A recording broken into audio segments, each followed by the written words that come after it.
Welcome back to the channel. And of course, Europa League second leg semi-final is here, and it will be a really different game compared to the one we had last week in Bilbao.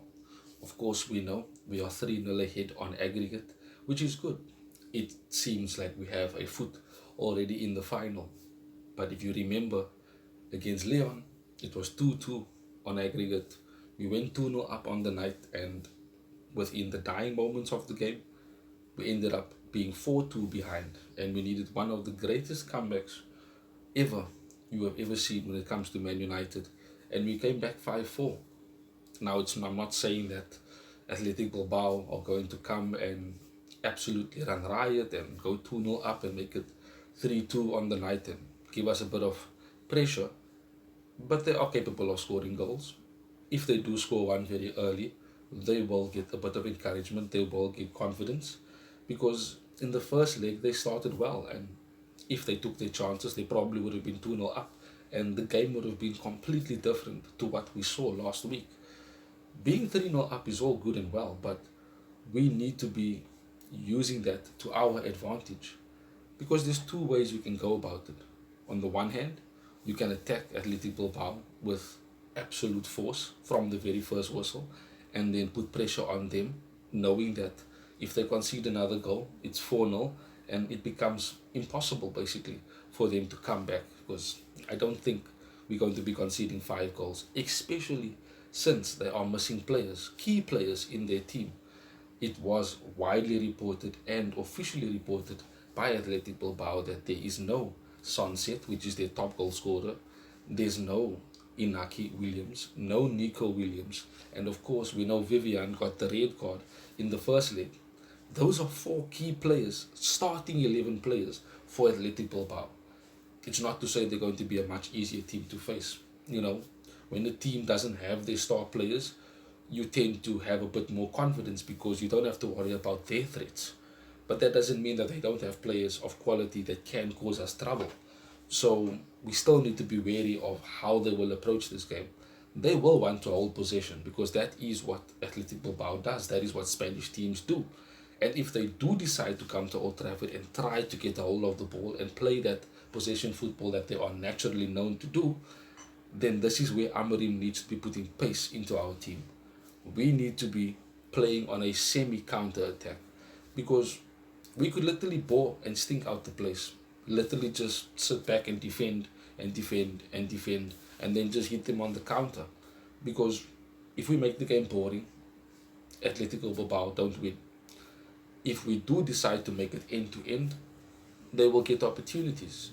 And knowing our defense, we saw it against Brentford. Of course, the defense was changed, but that mentality is still there and still festering within the squad. When we concede a goal, when we concede 2 or 3, sometimes even 4, like we did against Brentford, it seems like we always capitulate. And we cannot have that, not in this massive game. Every Europa League game that we've got now, until the end of the season, it's 2 games if you really actually think about it. But I kept saying that these Europa League games is our only focus, and it is the biggest game of the season yet. We go to the final, that will be the biggest game of the season. Just as much as I keep saying the Premier League games are not relevant, it's a completely different situation when it comes to the Europa League. We know that. And there is a connotation of, if we do lose, what happens? What happens to Amorim? What happens to some of these players? Those questions will be asked. I can guarantee you that. So we certainly need to just be mindful of the importance of the game. Athletic Bilbao will come with everything they've got. We need to be ready for it.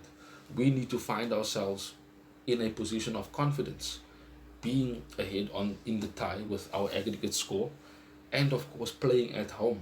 The last time we played at home in the Europa League, it was dramatic, it was historic, and that certainly must be energy that we can use for this game.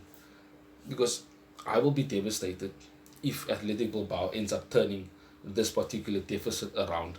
It's very rare that you see teams turn around a 3-0 deficit, or normally in second legs when the scoreline is like that, it's very rare that the team that suffers from that actually ends up coming back from behind and winning the game. But it's Man United of modern day and recent times. We seem to sometimes always find ourselves facing challenges, facing difficulties. But when it comes to the big games, that's when we turn up. And our players have stepped up. The Brunos, the Maguires, the Casemiros, Ugarte, etc. These players have stepped up and helped us get to where we are right now. We just need to push a bit more, push a bit harder, and seal our place in that final. We should go with the mindset of wanting to win the game, not drawing the game, not just trying to score one and sit back. Have the same mentality that we did when we were trying to chase the game against Brentford. We managed to score 3 goals. Have the same mentality that we did when we played against Leon and we were 4-2 behind, and all we wanted to do was score in order to win the game. And we did that because of our determination and how hard we pushed. I'm not saying lose our heads in the game and completely leave gaps open for Athletic Bilbao to destroy. I simply want to say that we need to be smart in this game, manage the game well, and like I said, if we score early, we basically sealed our place in the final. Anytime we score in the game, it becomes more difficult for Athletic Bilbao. So we must go and try and attack them. Attack, attack, attack. We know the famous saying of Manchester United. Now for this team, I said I want some pace, and I think Amorim will probably most likely go with this team. Onana in goal. I think the backline, Mazarawi will return after being rested over the weekend. Maguire will also start, and Euro, I think, will be the back three. I don't think he starts Shaw in this game, especially after he took him off. Maybe bring him on in the second half, but I think that will be the back three.